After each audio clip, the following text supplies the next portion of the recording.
Не пирожки с ливером, а знаешь, что такое панини? Понятия не имею. Как ты думаешь, это что-то вкусное? Нини. Нини, если по окончанию, значит вкусно должно быть. Все моют же, нини. Манини. Хочешь попробовать? Нет. Сейчас мы возьмем панини с курицей и кофе. Вот, біздің панини дайын болды. Тауық жоқ екен. Индейка. Так. Ну-ка, пап, попробуй. Дайте, так сказать, свою оценку. Можете также чуть-чуть. Ага. Он мне куремс. Не бери давай. Көріңіз. Жеп көріңіз. Не надо так смотреть, неинтересно, надо пробовать. Крокодил панини. Приятного аппетита. Спасибо. Ну-ка, давай. Попробуем, что такое за панини. Все новые едят. Ага. А способ? Корочка хорошая, вкусная. Да, хлеб очень вкусный. Хрустит.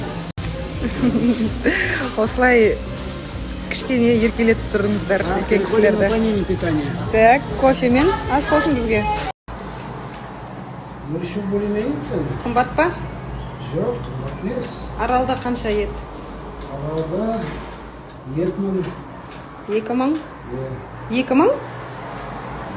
Мына жақта ет асайық деп жатырмыз, ертең алла қаласа. Ты все возьмешь? Да. А вот его съешь. Гости. Вот, блин, надо вот написать, что мне надо. А что надо? А что это значит? Это что такое, компас, что ли? Да, наверное. Манометр, манометр это. Что такое манометр? Проверять давление в шинах. Екман Біржүз? Бржус. Екман Якжус. Біз ет алуға келдік. Если свежак, то они 200 гонят. Екман Якжус.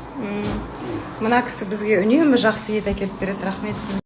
Біз енді Арал қаласының тумалары болғаннан кейін әкем етті таңдайды және балықты өте жақсы таңдайды. Қазір Магнумға келген болатынбыз.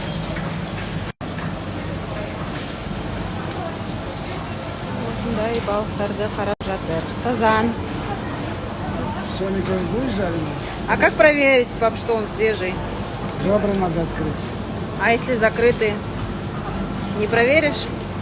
А вот же, по-моему, тут. Свежий.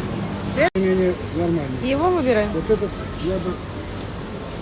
Билмен қарбыз жемедім. Я бы рекомендовал. Его возьмем? Да. Че, он должен быть сухой? Хвостик. Это должен быть сухой. А это что? Это долго лежал, он поспел. Желтый. Ага. И звук